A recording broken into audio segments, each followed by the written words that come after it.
Many alumni, including members of the class of 1922, returned for the Founders Day celebration. The school honored State Senator Sonny Callahan and former State Senator Dick Owen for their sponsorship of the Callahan-Owen Act, or the Alabama Student Grant. That legislation paved the way for financial compensation for Alabama residents attending private schools. The speaker for the annual occasion was former Huntington student Dr. Eugene Stanilan, whose humor entertained the audience throughout most of the speech.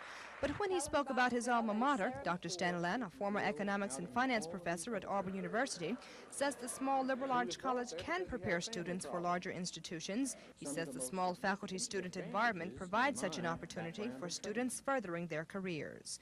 Kim Davis, WSFA TV News.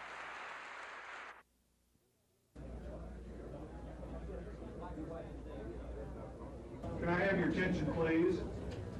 We're about ready to begin our press conference. Network, and I want to thank NBC Network, and is now with ESPN, a name or an acronym. It's impossible to cover the world and the nation in 22 minutes, and a channel, I came up with the idea of a channel that would make people smarter, rather than just go for the highest ratings all the time and like the other three networks and drag people down and try and make them dumber. And that's what we try to do with the news network. Now, as the way it's being received, it's being tremendously received by the people who view it.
It was the greatest win here. It was the greatest win for, I can't remember a better one. It was the players just fought hard. They just did a super, super job. But when he went man to man, it made the difference. And we had to set, and they were a little bit more powerful. And he just did a good coaching job, and he did the things that his players need to do to win basketball games. And crowd was a factor. You know, we've been a great road team, and I must say that this was a great six-man. We really haven't had that much problem. It gave the UAB team a lot of momentum, and I'd have certainly rather have had that lead in Mobile as opposed to Birmingham, because once the momentum starts changing, it really starts changing in a hurry. NBC Network, and is now with ESPN, a name or an acronym that's going to be At last be able to see the cable news network. It was obvious to me that with satellites and with cable television, you could have an all-news channel that was news 24 hours a day, 7 days a week, similar to some news radio stations in the very largest markets, and that spreading it across the country via satellite, you had a distribution system that would be economically feasible with cable and with subscriber support. You know, we get 15 cents a month from each subscriber through the cable operation to help defray the costs, which is the cost of one newspaper, morning or evening edition for the service. And that this would be a great thing both for the cable industry and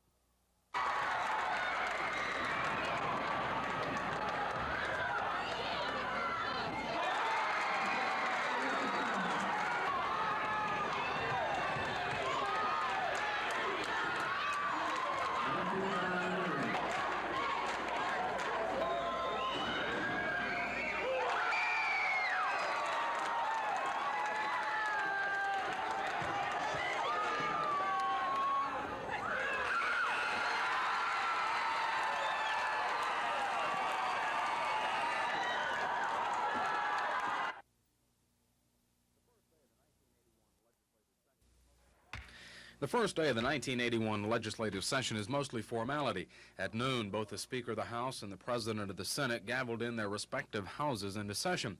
The first items of business included resolutions to notify the other house that they were in session, and a resolution inviting the governor to speak tonight, and then a resolution calling for a joint session of the two houses so the governor will have an audience of representatives and senators to talk to. The problems facing the legislators this year are great in number. The common denominator between them all is money. During the past year, a group of interim legislative committees have been probing some of those problem areas, such as mental health, prisons, education, all of which claim great need for additional money this year. Most of those interim committees have also faced time problems, saying they have not collected all of the information they need to make decisions, especially on proposed mental health bond issue and what to do with prisons and education. And any decision on any major issue isn't traditionally reached without a long and sometimes confusing debate. And as legislators are faced with the unpleasant task of cutting back on state spending this year, those debates will likely be a constant part of the 1981 session.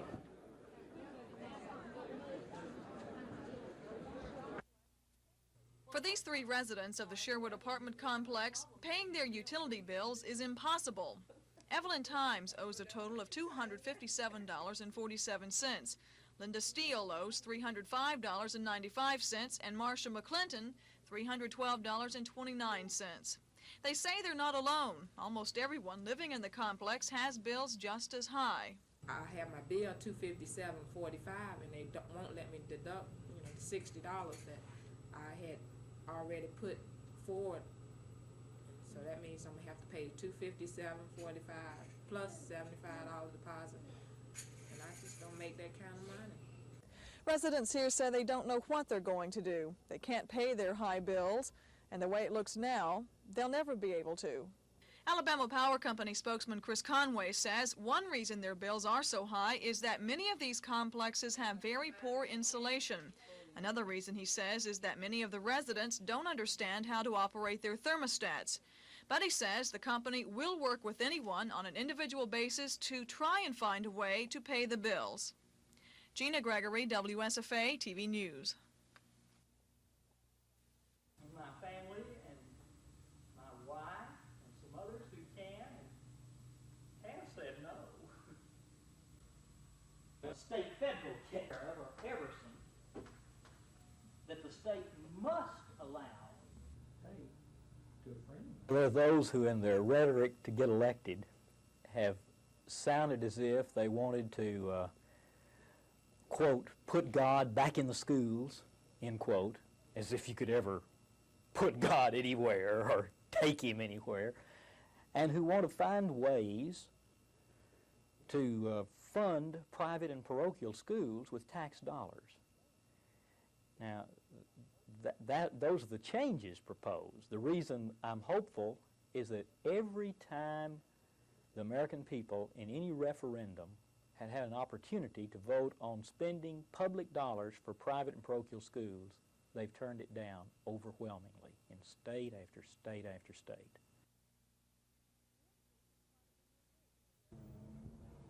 The increase is part of a new lease with Airport Parking Company of America, which is currently responsible for operating the airport parking lot.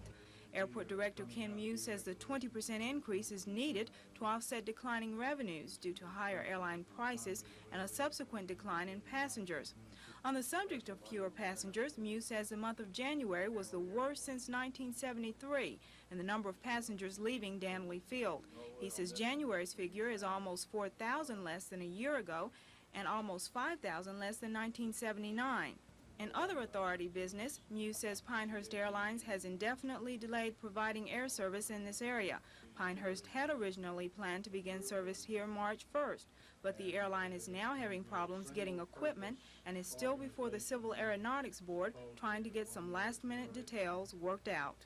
Cassandra Taylor, WSFA TV News.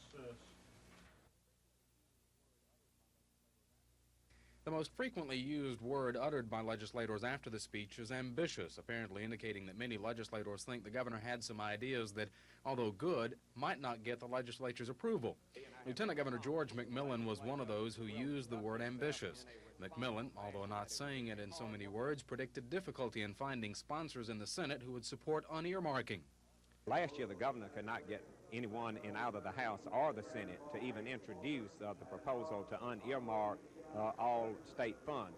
Across the hall, House Speaker Joe McCorkadale also predicts problems with passage of the unearmarking issue, but McCorkadale was more optimistic about some of the other proposals. Some of the programs are going to be very difficult to accomplish. Some may be altered in some manner, but I think that everyone here recognizes that change must occur. It's generally accepted among those who had something to say about the address that the governor's proposals deserve some attention. But until they see more specifics, they feel his program is too drastic to be very successful. Chris Grimshaw, WSFA TV News at the Capitol. Governor James said earmarking is the major cause of Alabama's financial problems, and if legislators don't unearmark funds, he says they'll have to reduce services or pass new taxes, and James promised to veto any new taxes. The governor called for a referendum on unearmarking and another on biennial budgeting. He says passing a budget every 2 years would allow legislators to spend more time scrutinizing the budget. James condemned duplication in higher education and said his budget includes a $24 million cut for colleges and universities. At the same time, he says he wants to increase lower education by $34 million. The governor said state employees are paid an average of 8% more than their counterparts in the private sector, and he wants to reduce the number of state holidays. At the same time, he thinks state employees should have life insurance and long-term disability insurance. He claimed his hiring freeze, coupled with what he termed more realistic employee compensation policies, will save $60 million by the end of fiscal year 1982. This is sufficient revenue, if used wisely, to operate state government. You will have to transfer some statutory earmarked taxes to do this. If you do, we are in good shape. If you don't, I suppose you'll look for new taxes, which I'll veto, and of course, you can override my veto with just a simple majority vote. Other bills the governor mentioned include reinstatement of the death penalty and of prayer in schools. He also urged passage of a mental health bond issue. Lisa Nielsen, WSFA TV News at the Capitol. With the Reagan administration examining specific ways to chop federal spending, meaning major cuts in social programs and federal aid to many cities, that may spell bad news to cities like Tuskegee that almost depends on federal assistance since it has no major industry. The city of Tuskegee is undergoing a facelift in the downtown area, mostly with the aid of federal funding. The industrial park, also funded with federal dollars, is nearly completed, and some federal money is being used to refurbish a downtown motel. The city also plans to build a new shopping center facility to be paid for partially with grants from the government. But despite President Reagan's proposed cutbacks, Tuskegee Mayor Johnny Ford says he's not overly worried so long as the new administration keeps its promise to stimulate the economy and restore it back to a healthy state. We've had a chance to establish a good rapport with the Reagan administration, and we're looking forward to working with them. They're going to make some cutbacks, obviously, in the social area, but that does not concern me because I contend that people don't want to be on welfare. If they have work opportunities, then they will work. The whole thing is that as mayors, we've got to be flexible to be able to prepare for a Republican administration. Under the Democrats, they believe in solving the problems through the public sector. Under the Republicans, they're going to do it through the private sector. That's fine, as long as we can create a healthy economy, bring interest rates down, cut inflation, then we're going to be okay. Mayor Ford says he doesn't think his small town of 11,000 will suffer as a result of the cutbacks. In fact, the mayor says he's quite optimistic that Tuskegee will get its fair share. Kim Davis, WSFA TV News, Tuskegee. It doesn't give us an automatic bid to the national championship, but there are several at-large bids within our region. Matter of fact, there are 8. And with the situation now, I think from talking to the committee that we should receive an at-large bid. Even if you don't win the AIW? That's correct. Okay, next year, though, the SEC tournament will have added significance? Yes, it will. From the proposals made at the athletic directors meeting at Baton Rouge, they have come up and said that we will play prior to the men a week before the winner going to the NCAA championships. And supposedly the SEC will be in the NCAA championships next year.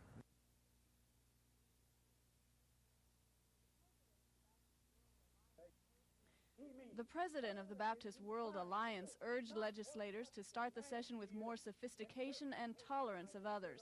He said people should look for the best intentions in each other rather than the worst. Then Governor Fob James had some advice for Baptists and other citizens to understand what their elected officials are doing. It is not that difficult to understand it. Then look at us bird dogs that you send to Montgomery. See where we stand. When a bird dog points, you know which way he's pointing. Very important. Very important. And another thing about a good bird dog, when the gun starts going off, if that dog breaks and runs, they say he's gun shy. Very important for your bird dogs to know which way they are pointed and not to be gun shy. The governor also talked about capital punishment, calling it an effective deterrent to violent crime. Lisa Nielsen, WSFA TV News. We were taking up about a fifth legislative day after they have considered it in the House. So we would have to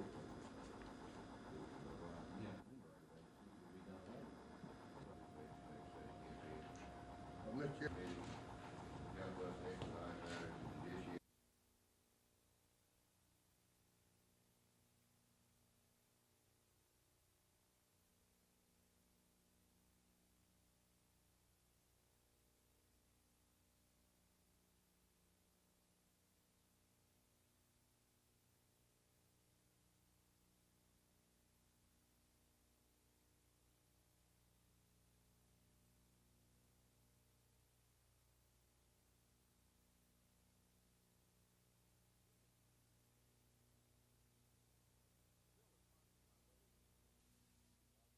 The bill is sponsored by Ways and Means Committee Chairman Walter Owens. It would create a revenue projection committee whose job would be to guess how much revenue will come into the state during the next fiscal year. The bill also has a provision that would prevent the legislature from making an appropriation that amounted to more than 95% of the committee's projection. Owens says it's one way to try and stop the recurrence of proration. But Alabama Education Association Executive Director Paul Hubbard called the bill an economic czar, creating a super committee. Hubbard says if this bill passed, the legislature would be locked into the amount the committee projects, and if they underestimate growth, reserves could build up, reserves that Hubbard says couldn't be touched, according to the wording in the bill. Other committee members also had questions about some of the wording in the bill. Finally, Representative Frank Riddick of Huntsville moved that the bill be held over for a week. The committee did give a favorable report to Representative Eric Cates' bill that would require employers to pay the state employee income tax deductions monthly rather than quarterly. Cates says the change would give the state a one-time windfall of about $60 million, deductions that normally wouldn't have been collected until the next fiscal year. Chris Grimshaw, WSFA TV News at the Capitol.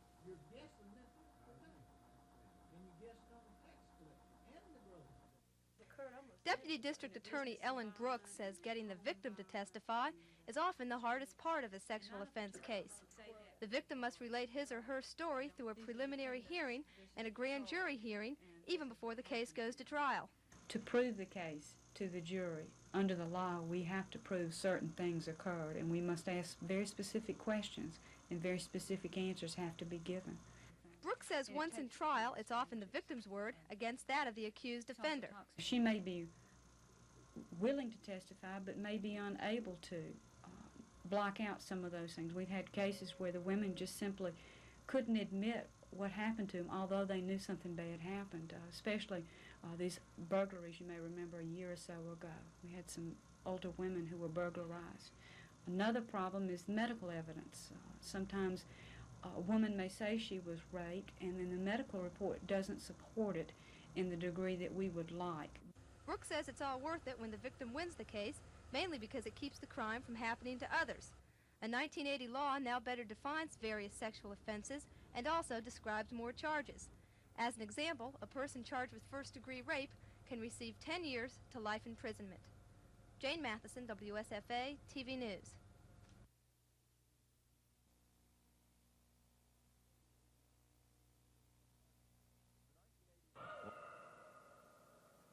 The 1980-81 season has been a real Cinderella story for the Lanier girls. Another chapter will be written tomorrow night at Bowell Auditorium. And if Lady Luck is with the Lady Poets, there'll be more chapters to write before the season ends. Lanier coach Rita Price has her team at 12-5 after last night's upset of the highly touted Jeff Davis Lady Vols. Price wasn't surprised at the outcome. You always go in knowing your team's better. When your team practices long and hard and does the best they can, you know they can win. And I knew these girls could win. It would just be a matter of how the ball fell and how luck was with us.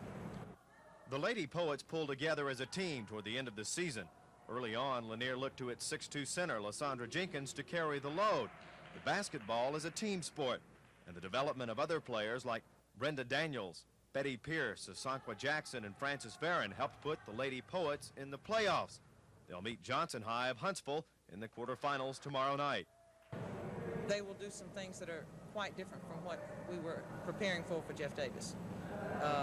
We hope that we can counter what they do. Each team that we play is a different challenge and a totally different game, so each game has to be different and preparation has to be different. So we'll stay here a while tonight and hope that what we prepare for tomorrow will come true. Dave Cody, WSFA TV Sports.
Broke minds to me.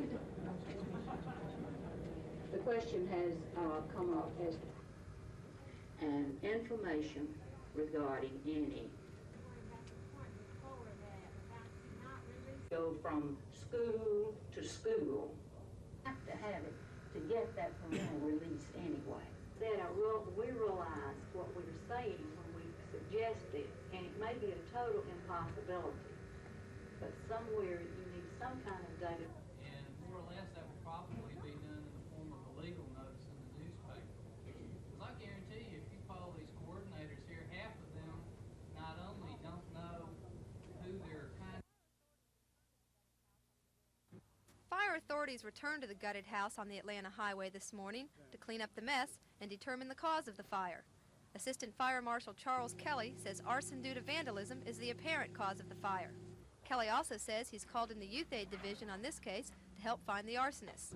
The fire department was called to the scene around 10 o'clock last night, but the blaze was already well involved when the firefighters arrived. The fire department was able to save a house on Pleasant Avenue that caught fire around noon today. District Chief B.S. Hall says the blaze caused considerable damage to the front room. The fire started in the front bedroom, and when we arrived with 2 engine companies and a district chief's car, the bedroom was totally involved. Fire coming out the windows had broken out, and the fire had broken through the ceiling into the attic. And we advanced the lines inside, attacked the fire in the bedroom where it originated, proceeded on through into the attic, and stopped the fire at that point. Fire investigators say the blaze appears to be caused by a gas space heater. Jane Matheson, WSFA TV News.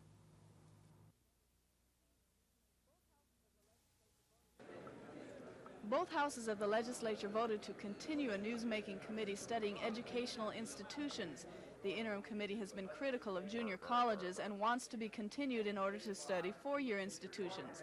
A House amendment added 6 legislators to the committee, and the resolution and amendment passed in the Senate. Another House resolution didn't fare as well in the Senate. A plan to create a revenue projection committee passed that body, but with amendments.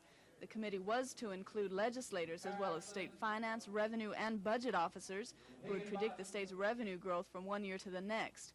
Montgomery Senator Bishop Barron objected to giving the executive branch any more power than it has, so the Senate adopted an amendment to allow only legislators on the committee. The revised resolution now goes back to the House. The Senate has also passed a resolution condemning the Federal Reserve Board's tight money policies and asking for the removal of Paul Volcker as Federal Reserve Chairman. A similar bill failed in the House. And Montgomery Representative Alvin Holmes received a put-down today. Holmes accused House Speaker Joe McCorkadale of making what he called arbitrary and capricious assignments to interim committees. Some interim committees pay legislators for serving, and Holmes said he'd like to make some off-season money too. McCorkadale told the House the Montgomery legislator was appointed to an interim committee last year, but that Holmes only attended 3 of 16 committee meetings.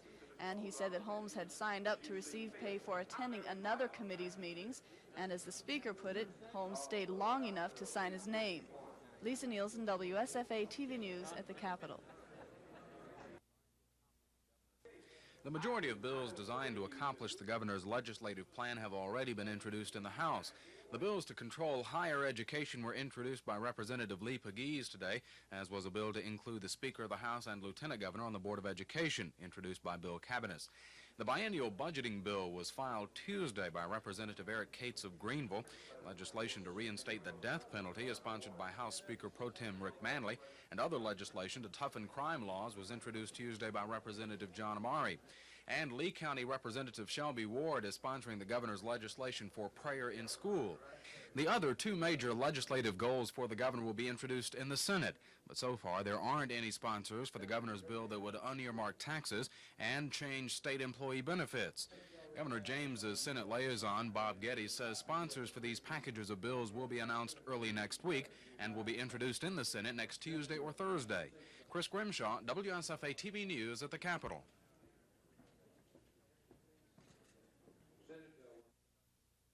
Commissioner Cooper's proposed budget reductions consist of removal of 18 to 21-year-olds from age-dependent children, a $10 reduction in monthly age-dependent children checks, a $10 reduction in monthly adult support checks, to cancel legal services contracts, and to reduce staff by laying off 287 employees, with the exception of retaining 64 on a part-time basis. Cooper says the layoffs would be at both the state and county level. Board members discussed the proposals for more than 2 hours, but agreed completely on only one of the reductions, the removal of 18 to 21-year-olds from age-dependent children. The board tentatively agreed on the staff layoff, but stipulated the layoff consist of only half of the 287 department employees, with a decision to further reduce staff following another analysis by Commissioner Cooper. The board also requested more scrutiny on the other proposals made by the commissioner. The board decided to give Commissioner Cooper's office 2 weeks to analyze the proposed reductions further, and at that time we'll meet again to discuss the reductions in hopes of trimming the budget down before a March 1st deadline.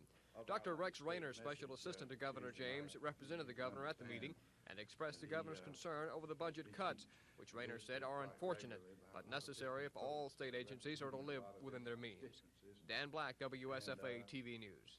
Whether or not One paragraph long, about 150 words. Just tell us very briefly, their qualifications, what you can add to it if you need to. On number A8, your social and economic benefits. And I'm sure somebody here, but if you've got something that's Research is expensive, and traditionally it's only been within the reach of very large companies or very large organizations, and this is the government's attempt to find more localized solutions to energy problems. somebody that's going to be working with you very closely on this. Then list their name and their very briefly their qualifications. Why are they qualified to do what they do? You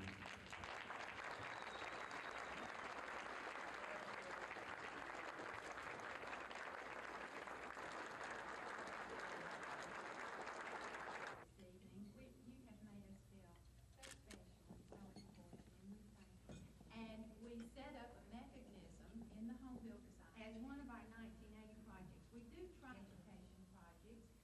think most of you see, we had two major fundraising projects. The first one was in the spring and the summer. We constructed and decorated the miniature dollhouse, which we sold. Well, I don't think you're supposed to call them champions, but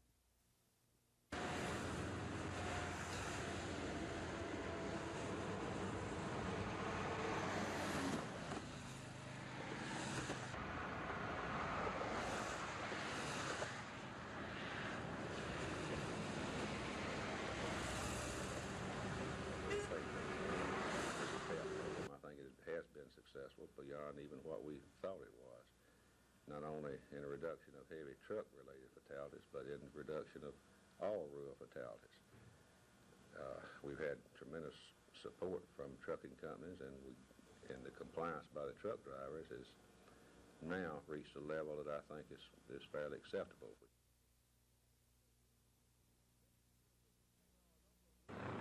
State trooper officials say there are a number of reasons for the reduction in truck-related fatalities.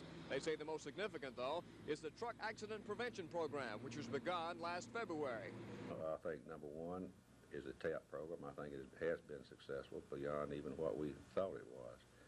Not only in a reduction of heavy truck-related fatalities, but in reduction of all rural fatalities. Major Fuquay says the TAP program, which was implemented because of motorist complaints, incorporates traffic enforcement to help curb violations that lead to accidents. He says the program also consists of the notification of truck owners when their drivers receive tickets. Colonel Jerry Shoemaker, director of the Highway Patrol, says there are several violations that result in traffic accidents. Speed, of course, is a big factor. Inattention and following too close are big contributors. Shoemaker says the department is continuing with the TAP program and is expecting 1981 to be as equally as successful as last year. Dan Black, WSFA TV News. Felt that he was a team member. He never thought of himself. Believe in freedom of religion? I said, yes, sir, I do. He said, you believe in free press? I said, yes, sir, I do. He said, activities in their proper perspective. God invited you. Mr. Cooper invited me today. Laying up in the back of the church and come in and take their seat. And this young provider always told us that. Once you set your goal, you got to make a commitment. You got to be willing to give 110%.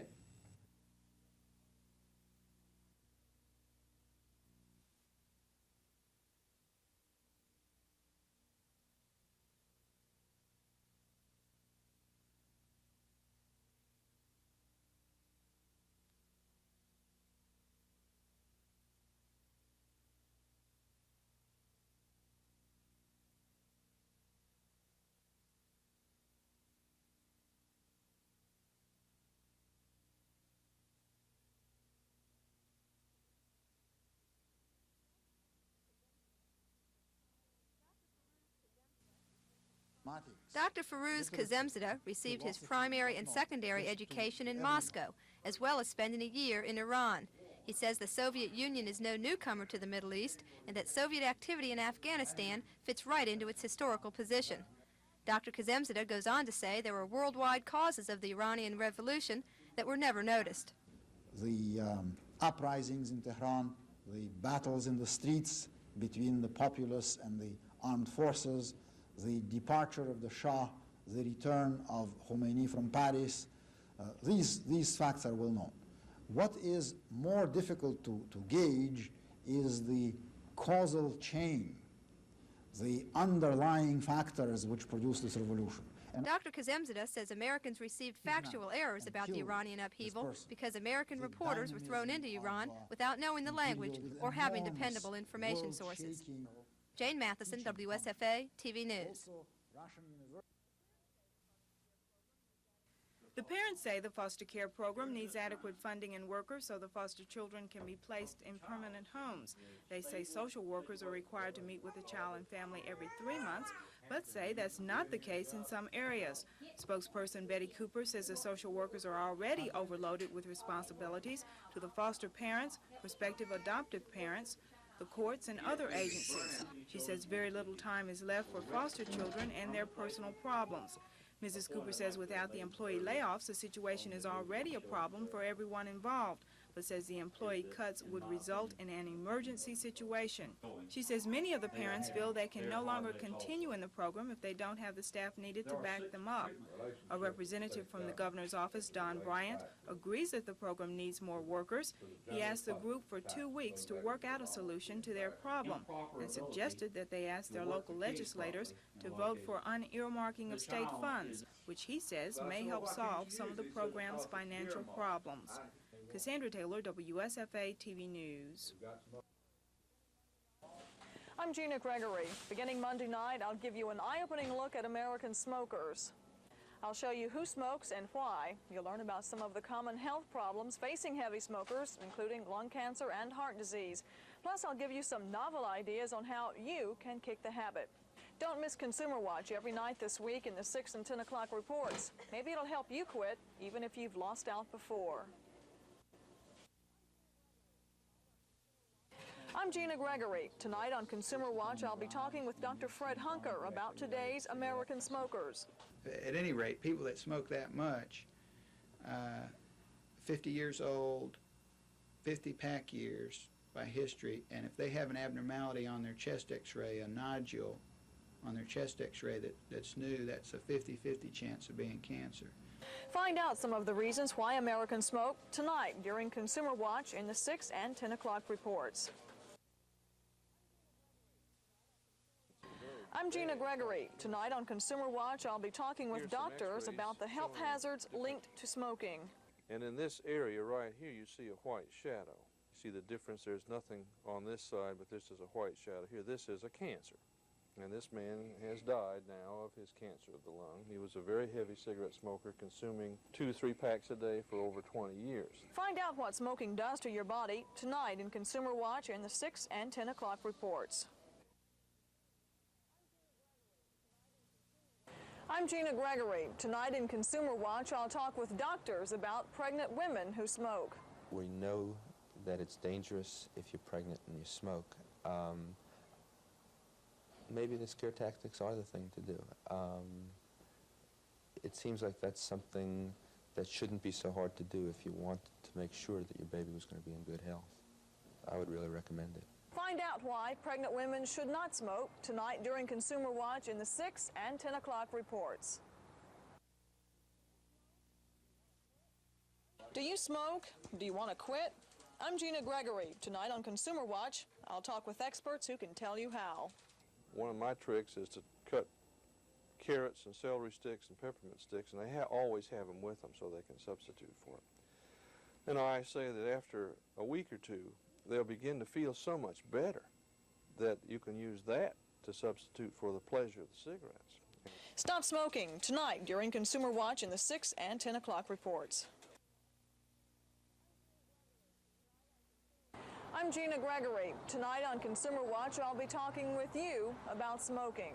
I think it's bad, but I enjoy smoking. You probably heard all the warnings from doctors, Cancer Society, telling you that, cigarettes are bad for you. What do you think when you hear that? Well, I agree with them, but it's my life. I tell you, when you hear those angel feathers fluttering around you, you can stop. Find out some of the reasons why Americans smoke tonight on Consumer Watch in the 6 and 10 o'clock reports.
The Lanier girls' hopes for a first-ever state title were dashed early last night.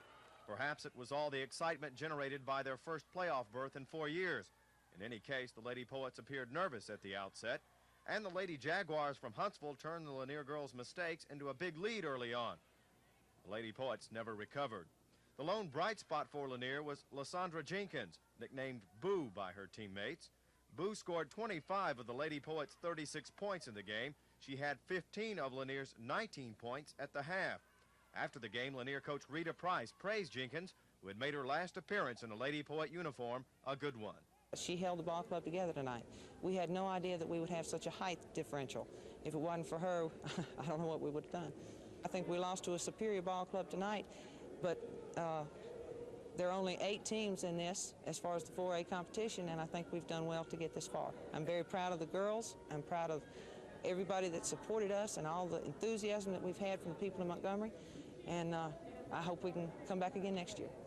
Lanier ends the season at 12-6. Johnson High is 12-10 and will meet the defending state 4A girls champ McGill-Tulin tonight in the semifinals of the state tournament. Johnson was led by a 5'10" 10th grader, Gwen Humphrey, last night. She had 22 points, mostly inside against the Poet defenders. Dave Cody, WSFA TV Sports.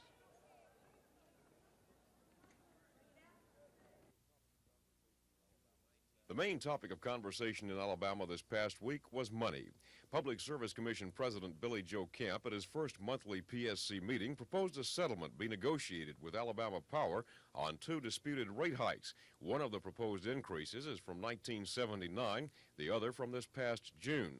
Camp says a settlement would end all the litigation, would probably get Alabama Power customers a refund, and just generally be a better way to go.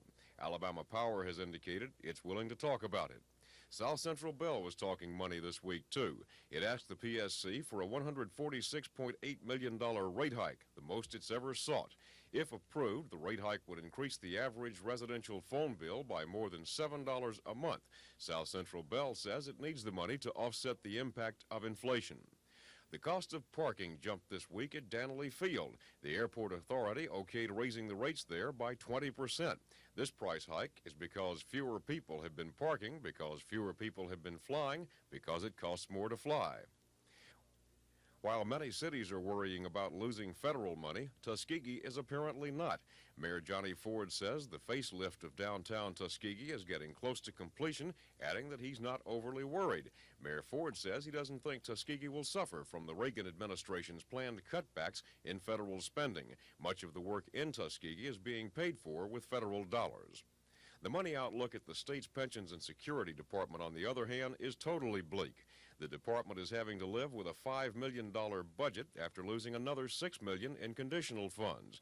It would appear the department will be laying off at least 100 of its employees and will be removing 18 to 21-year-olds from age-dependent children in an attempt to get within budget. And budget was the main word on Capitol Hill this past week. It was the focus of Governor James' State of the State address and the buzzword on the floor of the House and Senate chambers. Chris Grimshaw has more on the legislature's first week in the 1981 session.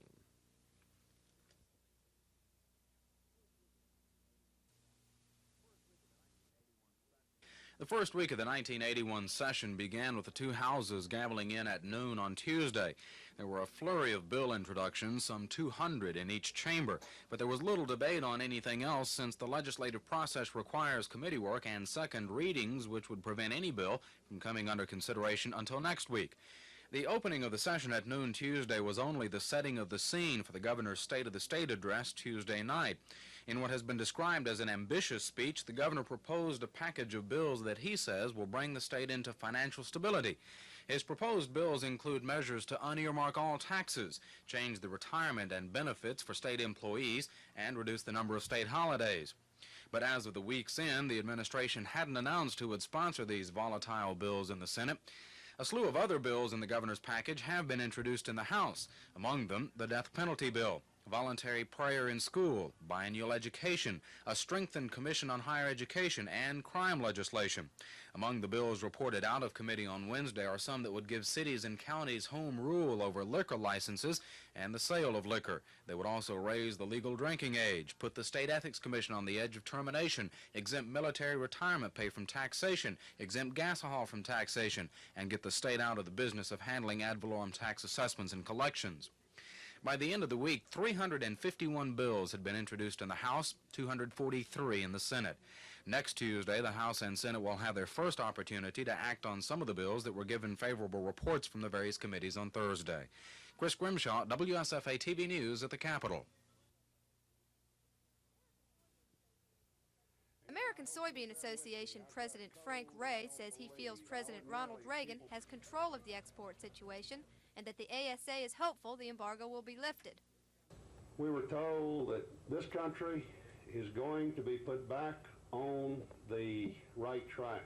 And I didn't come here today to make a political speech, but I came here today to tell you that I think that there is hope. I think that the theme of this administration was America, a great new beginning. And I'm seeing a feeling in Washington and in the areas that I've been in the last few weeks that there is hope and that things are going to get better. Looking ahead in soybean exports, Ray says that China will probably be the United States' largest market if the country can open up their exchange. Bill Brock, who is now the special trade representative, he filling the job that Reuben Askew, the ex-governor of Florida, that was in. He says we're going to be more aggressive in exports. He says that we are not going to assume a protectionist mode in this country. When the export situation improves, Ray says it's then up to the farmers to produce what the U.S. can sell. Jane Matheson, WSFA TV News. Florists say the gift to give that someone special this year and every year is the cut flower arrangement, red and white carnations, and the always popular rose. Florists predict, however, that there may be a shortage of the red-petaled flower this year due to the weather. If you're planning to get your sweetheart roses, florists say prices for a dozen red roses range from $30 to $75. Florist Betty Pelt says violets will make great gifts this Valentine's Day for that special man or woman. They're seem to be plentiful, and they're real pretty. It's something small that you can just pick up and take with you. Mrs. Pelt says the Valentine's Day rush will begin Wednesday, and the mad rush to send flowers to boyfriends, girlfriends, husbands, lovers, and wives is Friday and Saturday. She says most gift givers probably won't have any trouble getting an I love you gift for Valentine's Day. Kim Davis, WSFA TV News. The agricultural community in this state had a great deal to do with the fact that I happened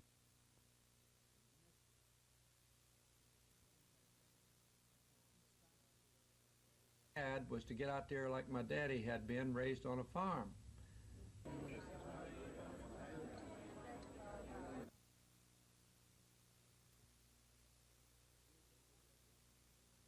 If you don't get that rain, you don't get it. If you don't get that sun, you don't get it. And like me, if I didn't get certain things, I wasn't going to live. You never forget where all those things come from. A lot of other folks in our society who are living less immediately dependent upon basic things tend to forget where those things come from. About family, they tend to forget about the things.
Last summer, when we were driving back from Dothan, David was in the camper with me, and Herb Maloney was running Master Control, and another guy. We were just talking about how it would be nice for more kids to be playing racquetball. Since we've started the league, the 5 clubs involved have attracted about 150 players to the league. Simple purpose is to bring kids and racquetball together.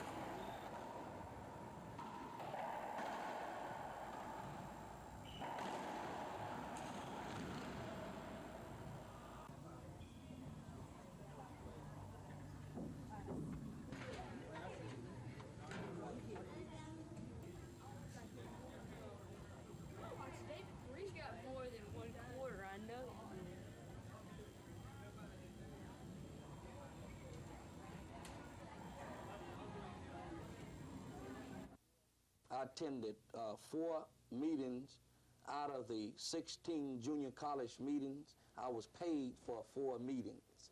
Most of the meetings was held outside of the city of Montgomery over the state. I did not attend those meetings, as I stated yesterday on the floor. However, that was not reported, that most of the meetings was held outside of the city of Montgomery. Well, he did say that there were 9 outside of the city visiting junior college campuses, and 7 and I attended 4 out of 7, and I have a letter from the committee clerk stating that I attended 4 meetings. Okay, nobody's disputing that.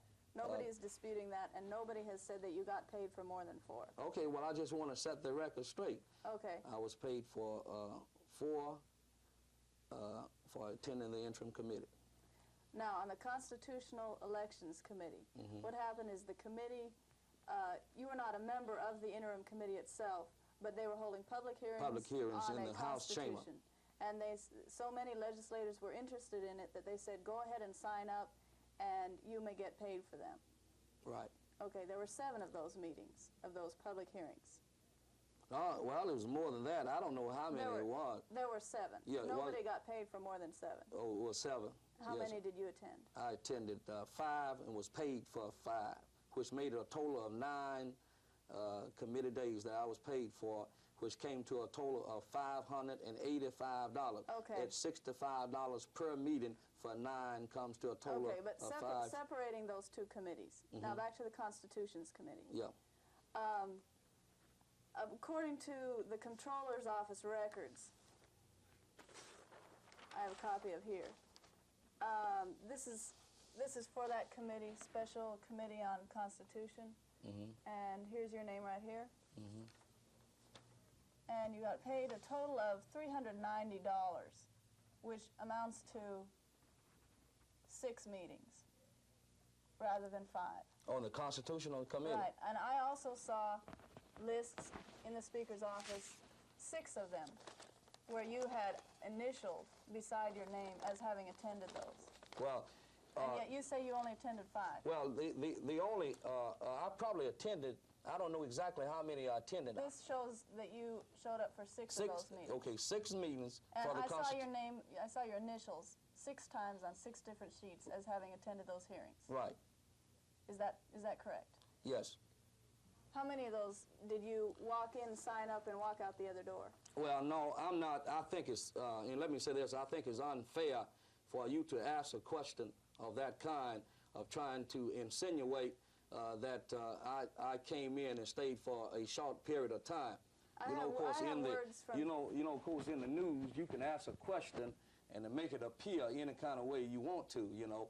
But let me say this, is that I was paid a total of $585, which is a total of 9 committee meetings at $65 piece. Now, do you have any other information that I was paid for more than 9 committee meetings? No, what I'm asking you Well, is... that's the only thing I'm saying. I'm saying I was paid for 9 committee meetings. The Speaker insinuated that I was paid for 16 committee meetings. Your report led the citizen of this community and this state to believe that I was paid for 16 committee meetings, which I did not attend. I was paid for 9 committee meetings. That include the constitutional hearing. That include the committee on the 2-year college. And I resent the fact, I don't care who it is, whether it's a news reporter or the Speaker of the House, trying to distort the information that, that I got paid for committee meetings that I did not attend.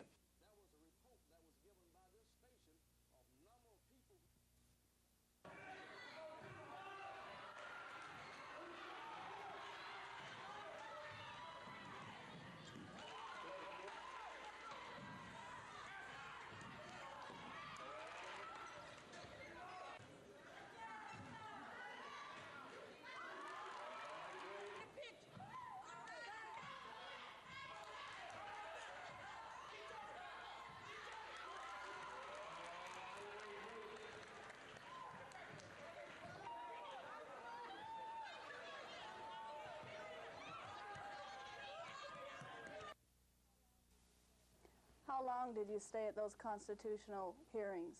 How long did you stay each one of those 6 times that you came Well, in they to went sign on your name? all day. I don't recall exactly what time they started. They probably started maybe 8 or 9 o'clock in the morning. Usually they start about 9 o'clock in the morning. Is that I don't recall, that was 2 years ago, exactly how long I stayed. I stayed long enough to get the necessary information that I needed according to the revision of the Constitution of the state of Alabama. How long is that? Half a day? 3 hours, 2 hours, 8 hours? No, if you're trying to insinuate that I walked in and stayed a few minutes, there were some members did that, and I want you to ask the speaker how many committees he was on, how long he stayed there. There were some members who did that. If you're trying to insinuate I did that, you are totally wrong, and that's unfair, and that's a misleading question even for you to ask me that. What would you say if I were to tell you that we have reports from people who say they saw you come I don't in and care sign what your the name? people say. I don't care. I don't care what the people say. I'm one of the most despised and disliked member in that house by the white members of that house. And they will say anything. Are you making this a racial issue now? Sure, they dislike me because they said that I'm too militant. I always raise questions about the race issue. I don't care what they say. Now, I mean, what is your question? Are you trying to say that I got paid for some committee meetings I did not attend? I'm not saying you did anything illegal. Let's get that straight. Yes, well... I saw your initials. I saw that you did sign up for the 6 meetings. You not only saw my name, you saw a number of people's names. Right, yeah. For the 6 meetings which these papers show you got paid for. No problem. Okay, I'm just asking how long you stayed at those hearings. About as long as all the other members who got paid. How long is that? I don't recall. You asked me a question. I asked you how long you stayed out in the shopping center 2 years ago.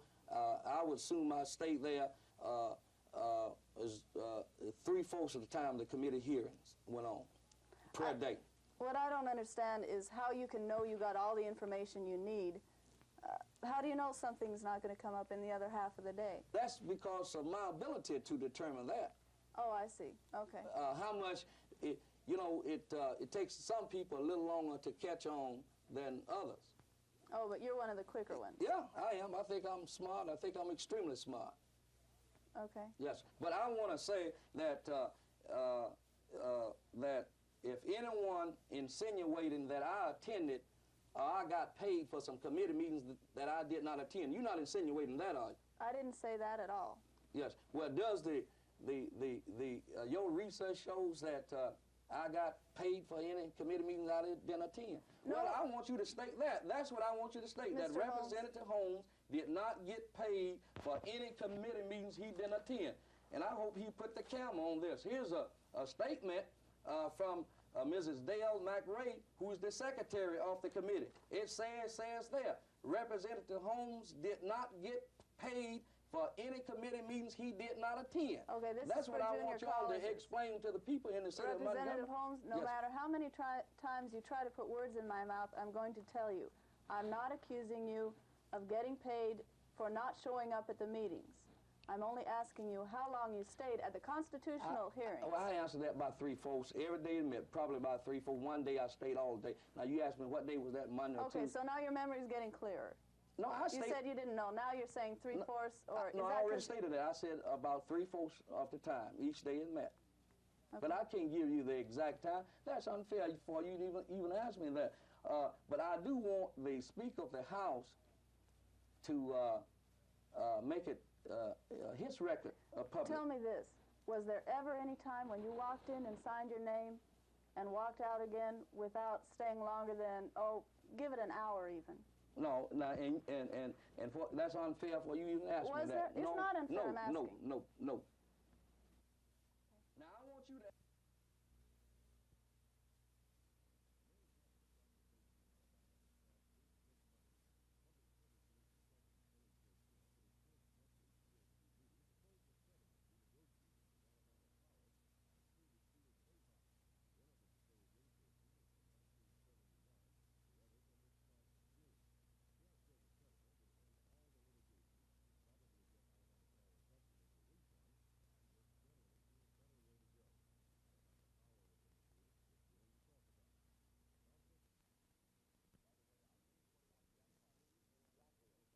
Exactly $3 grand, $3,000 if anybody can hit a 21.